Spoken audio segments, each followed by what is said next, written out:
வணக்கம்.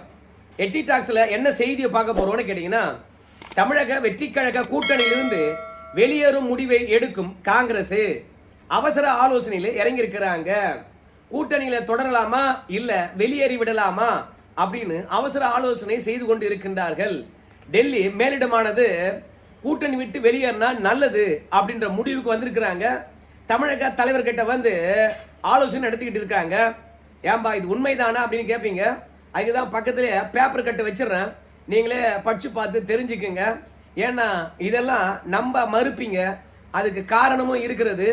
காங்கிரஸுக்கு வெளியேறி போறதுக்கு வேற இடமே இல்லை. திமுகவுடன் போக முடியாது. திமுக ஏற்கனவே முடிவெடுத்து விட்டது, காங்கிரஸை சேர்க்க போறது இல்லைன்னு சொல்லிட்டு. தமிழக வெற்றி கழகத்தை விட்டா காங்கிரஸ் எங்க போகும்? தமிழகத்துல 50 ஆண்டு காலத்துக்கு பிறகு ஆட்சி கட்டல்ல காங்கிரஸ் ஆனது ஏறி இருக்கிறது. இப்ப தமிழக வெற்றி கழகத்துடன் இருந்தாதான் 2029 தேர்தலில் போட்டியிடுகின்ற போது ஏதாவது ஒரு 4 சீட்டு கிடைக்கும். அதனால இன்னைக்கு இருக்கின்ற அரசியல் சூழ்நிலை வச்சு கூட்டணி விட்டு வெளியேறி விடுவார்களா அப்படின்னு சந்தேகம் வரும் இல்லையா? அதுக்கு தான் இந்த ஆதாரத்தை பக்கத்துல வச்சிடறேன், நீங்க படிச்சும் பாருங்க. ஆனா கூட்டணி விட்டு வெளியேறுவதற்கு என்ன காரணம் கேட்டீங்கன்னா, அதுக்கு காங்கிரஸ் காரணம் அல்ல, வேற 2 காரணங்கள். ஒன்னு இந்தியா டுடே சி ஓட்டர்ஸ் தான். சென்ற ஜனவரி மாதம் இந்தியா டுடே சி ஓட்டர்ஸ் வந்து கருத்து கணிப்பு எடுத்து வெளியிட்டார்கள். அப்போ காங்கிரஸ் கட்சியானது நாடாளுமன்ற தேர்தல் ஜனவரி மாதம் நடந்தா எவ்வளவு இடங்கள் வெற்றி பெறும் அப்படின்னு கருத்து கணிப்பு வெளியிடுகின்ற பொழுது காங்கிரஸ் கூட்டணியானது 182 இடங்கள்ல வெற்றி பெறும் அப்படின்ற கருத்து கணிப்பானது வந்துச்சு. அதே மாதிரிதான் இப்ப இந்தியா டுடே சி ஓட்டர்ஸ் ஆனது நேற்று ஒரு கருத்து கணிப்பு எடுத்து வெளியிட்டு இருக்கின்றார்கள். ஜூலை மாசம் 1ஆம் தேதியிலிருந்து 25ஆம் தேதி வரைக்கும் 25,184 பேர்கிட்ட போய் கருத்து கணிப்பு கேட்டிருக்காங்க. அதுல என்ன முடிவு வந்திருக்குன்னு கேட்டீங்கன்னா, இப்போ பாராளுமன்ற தேர்தல் நடந்தா எவ்வளவு பேரு காங்கிரஸுக்கு ஓட்டு போடுவீங்க அப்படின்னு கருத்து கணிப்பு கேட்டிருக்காங்க. கேட்டதுல காங்கிரஸ் இப்ப தேர்தல் நடந்தால் 185 இடங்கள்ல வெற்றி பெறும் அப்படின்ற ஒரு கருத்து கணிப்பு முடிவு வந்திருக்குது. ஜனவரி மாசம் 182, கிட்டத்தட்ட 7 மாசம் கழிச்சு காங்கிரஸ் 185. 3 தொகுதிகளுக்கு மேலாக காங்கிரஸ் முன்னேறின மாதிரி தெரியல. அதிலும் இந்தியா டுடே சி ஓட்டர்ஸ் ஆனது காங்கிரசுக்கு அதிர்ச்சி தரும் செய்தி ஒன்னு சொல்லிட்டாங்க. என்ன தெரியுமா? விஜய் அவர்கள் தேர்தலில் தனித்து நின்றார்னா காங்கிரஸ் ஆனது 100 தொகுதிக்குள்ள அடங்கிடும். அதாவது காங்கிரஸ் என்றாலே வந்து நீங்க மனசுல வச்சுக்கொள்ள வேண்டியது இந்தியா கூட்டணி, அப்படிதான் வச்சுக்கணும். 100 தொகுதிக்குள்ள அடங்கிடும். விஜய் அவர்கள் உங்களுடன் சேர்ந்து பயணித்தார் என்றால் 185 தொகுதிகள் கிடைப்பதற்கான வாய்ப்பு இருக்குது அப்படின்னு சொல்லிட்டாங்க. அப்போ விஜய் இன்றைய நாள்ல தனித்து போட்டியிடுவதற்கான வாய்ப்பை உருவாக்கிக்கிட்டு இருக்கிறாரு. அதனால காங்கிரஸ் ஆனது தவேக ஆட்சிக்கு ஆதரவு தந்தோம்னு வச்சுங்களேன், இந்த அரசாங்கமானது நிலை பெற்று விடும். அப்படி நிலை பெற்றால் காங்கிரசுக்கு தான் பெரிய ஆப்பு. அதனால முதல்வராக இருக்கக்கூடிய விஜய் அவர்கள் முதல்வராக தொடர போறாரா இல்ல பிரதமராவதுக்கு ஆசைப்பட போறாரா, இந்த விஷயத்தை எங்களுக்கு தெரிவிக்க வேண்டும் அப்படின்னு காங்கிரஸ் ஆனது செய்தி அனுப்பி இருக்கிறதா. ஏன்னா கரப்பான் பூச்சி ஜனதா கட்சியினுடைய போராட்டம் நடந்தது. அந்த போராட்டத்துக்கு பிறகு கூட பாஜகவுடைய செல்வாக்கு வீழ்ச்சி அடையவே இல்லைங்க. சென்ற ஜனவரி மாதம் இந்தியா டுடே மற்றும் சி ஓட்டர்ஸ் கருத்து கணிப்பு எடுத்து வெளியிட்டிருக்காங்க. அந்த கருத்து கணிப்புல பாஜக ஜனவரி மாசம் தேர்தல் நடந்திருந்தா 352 தொகுதியில வெற்றி பெற்றிருக்கும். ஆனா இப்ப தேர்தல் நடந்தா 326 தொகுதிகளில் வெற்றி பெறுமா. அப்போ கரப்பான் பூச்சி ஜனதா கட்சியுடைய போராட்டம் பாஜகவுக்கு எந்த விதமான தாக்கத்தையும் ஏற்படுத்தவே இல்லை. இதுக்கு என்ன காரணம்னு கேட்டீங்கன்னா, விஜய் ஃபேக்டர் ஆனது இந்தியா முழுவதும் எதிர்கட்சியுடைய வாக்குகளை சிதறடிக்கிறது அப்படின்ற கருத்து தான் இன்னைக்கு காங்கிரசுக்கு வயிற்றுல புளிய கரைக்கின்ற செய்தியா இருக்கிறது. அதுலயும் தனிப்பட்ட முறையில யார் யாருக்கு அகில இந்திய அளவில் செல்வாக்கு இருக்குது அப்படின்றதையும் இந்தியா டுடே மற்றும் சி ஓட்டர்ஸ் கருத்து கணிப்பு எடுத்து வெளியிட்டு இருக்காங்க. இப்ப விஜய் அவர்களை பொறுத்த வரைக்கும் கட்சி தொடங்கி நமக்கு தெரிஞ்ச ஒரு 3 வருஷம் ஆயிருக்கும், அவ்வளவுதான். ஆனால் இந்த 3 வருஷத்துல அகில இந்திய அளவில் தவேகாவுக்கு 9.2% செல்வாக்கு இருக்குதான். காங்கிரசுக்கு வந்து 27.1% செல்வாக்கு இருக்குது. பாஜகவுக்கு 48.7% செல்வாக்கு இருக்குது. பாஜகவை விஜயும் காங்கிரஸும் ரெண்டு பேரும் சேர்ந்தா கூட தொடர முடியாது. ஏன்னா அப்படி தொட்டா கூட 37% தான் வராங்க. ஆனா பாஜக அதை விட 10.7% அதிகமாக தான் இருக்கிறாங்க.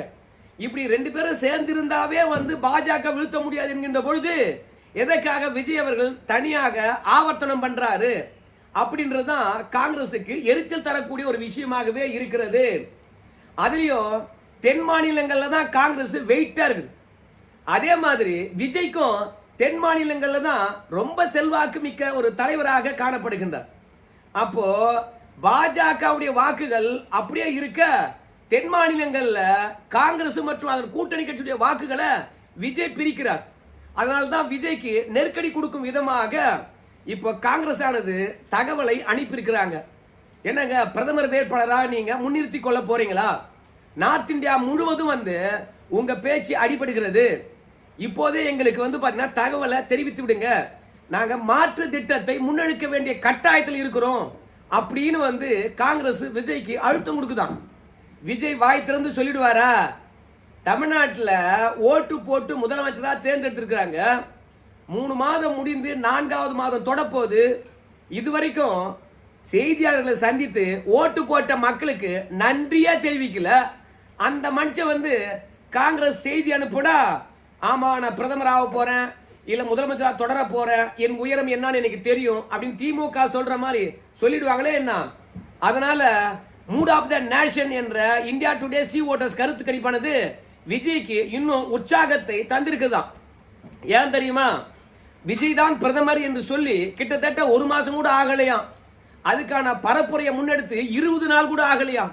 அகில இந்திய அளவுல 9.2% செல்வாக்கு தனக்கு கிடைச்சிருக்குன்னா 2029 வரைக்கும் விஜய வேற லெவல்ல போர்ட்ரேட் பண்ணாங்கன்னா அகில இந்திய அளவுல தன் தலைமையில் ஒரு கூட்டணி போட்டா விஜய் அவர்கள் 100 தொகுதியில வெற்றி பெறுவதற்கான வாய்ப்பு இருக்குது. தென் மாநிலங்கள்லயே அடிச்சிடலாம் அப்படின்ற கணக்கு விஜய்க்கு யாரோ சொல்லியிருக்காங்களாம். அதனால தமிழக வெற்றி கழகத்தில் இருந்து காங்கிரசுக்கு என்ன செய்தியை சொல்லியிருக்காங்க அப்படின்னு பார்க்கும்போது, நீங்க வேண்டுமானால் கூட்டணி விட்டு வெளியேறலாம், எங்களுக்கு எந்த பாதிப்பும் இல்லை, 5 பேர் தானே, பாமகவை வச்சு நாங்க சமாளிச்சுக்குவோம் அப்படின்னு தெல்ல தெளிவாகவே சொல்லிட்டாங்களாம். இன்னும் அதிமுக 5 எம்எல்ஏக்கள் ராஜினாமா பண்ண போறாங்க. அதனால யாரும் ஆதரவு தரலனா கூட ஏன் ஆட்சி கலையாது, இருக்குதா கூட்டணியில இருங்க. ஏன்னா விஜய் சார்பாக நிறைய பேர் காங்கிரஸ் கிட்ட பேசியிருக்காங்க. அவங்க சொன்ன தகவலை அப்படியே நான் பதிவு செய்யறேன். நாங்க ராகுலை பிரதமராக்குவதற்காக கட்சி தொடங்கவில்லை. 1996 தேவகவுடா சொன்ன விஷயத்தை அப்படியே போய் காங்கிரஸுக்கு சொல்லி இருக்கிறாங்கப்பா. இப்ப காங்கிரஸை பொறுத்த வரைக்கும் மெல்லவும் முடியாம முழுங்கவும் முடியாம இன்னைக்கு தவியாய் தவிழ்க்கிறது. பாஜக ஆட்சி தமிழகத்தில் வந்துடக்கூடாது என்பதற்காக ஓடி போய் தவேக்காவை ஆட்சி கட்டில உட்கார வச்ச காங்கிரசுக்கு கிட்டத்தட்ட 25 ஆண்டு காலமாக பிரதமர் கனவுடன் இருக்கக்கூடிய ராகுல் காந்தியுடைய கனவு சிதைகிறது. காங்கிரஸ் சொல்லுதான், ஒருபோதும் விஜய் வளர்ச்சிய வேடிக்கை பார்க்க மாட்டோம். அப்படின்னா என்ன பண்ண போறாங்கன்னு தெரியல, எப்படி தடுக்க போறாங்கன்னு தெரியல.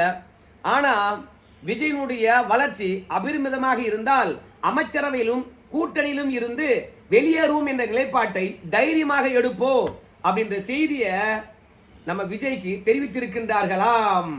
அதனால இப்போ விஜயை பொறுத்த வரைக்கும் பேசும்போதும் பிரச்சாரம் செய்கின்ற பொழுதும் விஜயை முன்னிறுத்துகின்ற விஷயத்தை உற்றுங்க. நீங்க முதல்வராக இருந்தீங்கன்னு வச்சீங்களேன், தமிழ்நாட்டில் முழு கவனம் செலுத்தலாம். நாடாளுமன்ற தேர்தல் இந்தியா முழுவதும் என்ன மாதிரி அரசியல் சூழ்நிலை இருக்குது என்பதை புரிந்து கொள்வதற்கே விஜயால முடியாது. அதனால தேவையில்லாம அகில இந்திய அளவில் நாங்க ஒரு தனி கூட்டணி போட்டு நாங்க தேர்தலை சந்திக்க போறோம் அப்படின்னு பிஆர்எஸ் கட்சி மாதிரி தமிழகத்தையும் விட்டுட்டு அகில இந்திய அளவிலையும் விட்டுட்டு அரசியல் விட்டு ஒதுங்கி நிக்காதீங்க அப்படின்னு காங்கிரஸ் ஆனது விஜய்க்கு பாடம் எடுத்திருக்கின்றதாம். அதனால விஜயனுடைய வாக்கு வங்கி பிளவு அரசியல காங்கிரஸ் ஒருபோதும் ஏற்றுக்கொள்ளாது அப்படின்னு சொல்லியிருக்கிறாங்க. சோ நம்முடைய அன்பில் மகேஷ் பொய்யாமொழி காங்கிரசுக்கு ஆதரவாக ஒரு கருத்தை தெரிவித்திருக்கின்றார்.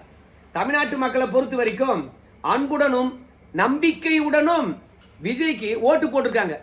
எதற்காக ஓட்டு போட்டிருக்காங்கன்னு கேட்டீங்கன்னா, கொடுத்த வாக்குறுதி எல்லாம் நிறைவேற்றுவாரு, மாற்றத்தை கொண்டு வருவாரு அப்படின்றதுக்காக தான் விஜய்க்கு ஓட்டு போட்டாங்களாம்.